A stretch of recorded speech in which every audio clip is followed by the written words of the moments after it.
Yes, kabayan. Ito yung update sa ginagawa namin sa bahay. Meron ng lagayan ng dinding.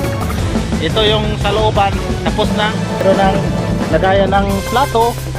Dito. Pero wala pang sahig. Kasi hindi pa kami nakabili ng plywood.